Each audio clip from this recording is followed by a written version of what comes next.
Hey, good morning, folks. Welcome to the Morning Coffee Commentary. I want to come to you this morning from the garden. I love growing a garden. There's so much satisfaction here, so much positivity here, man. It is just amazing. Look at the size of this tomato. This thing is huge. It's about to get ready to pull, and the garden's, ripening up. It's that time of year for harvest. My mama used to have a saying that said, if you ain't got nothing good to say, don't say nothing at all.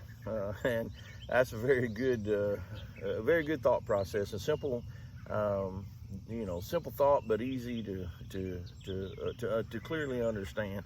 The other piece is a lady was in church, and the preacher was giving her some recommendations on how the church could change. Man, he had some ideas and some things he was throwing out there, had some recommendations for the church to consider. Well, afterwards, she walked by the preacher and she looked at him and she said, "I don't like none of them recommendations. I think they're terrible." And he said, "Well, I ain't too fond of them myself, but that's the best I got. What's your idea?" And she said, "Well, I don't know, but I don't like yours." And he said, "Well, in that case, I like mine better." Because most people out there today are just throwing out hate.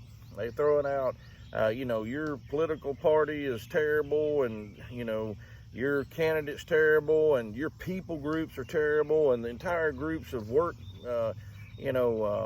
job titles are terrible. And I'm like, well, tell me something good about what your group does. Tell me something good about what your candidate does. I hear a ton of people busting on candidates and or political elected officials, but tell me what your, what's your idea? What's your plan? I may consider it, but I get a little frustrated because everybody just throws out hate. They just throw out, either bad ideas or no ideas, but they just throw out pointing holes in everything that everybody else is doing. And it gets very, very frustrating. Here's what I say. Read Philippians chapter 4. The whole chapter is just awesome. It's the chapter that brought us Philippians 4:13 that says, "I can do all things through Christ Jesus who strengthens me." It's also the chapter that has Philippians 4:7 in it, where we, a lot of times we say that, God brings us a peace that transcends all human understanding. But if you get in the middle of the chapter there, it says, think about these things. Think about whatever's true, whatever's pure, whatever's noble, whatever's right in the world, and concentrate on those things. Let's stop concentrating on everything that's broken and start concentrating on what's right in the world.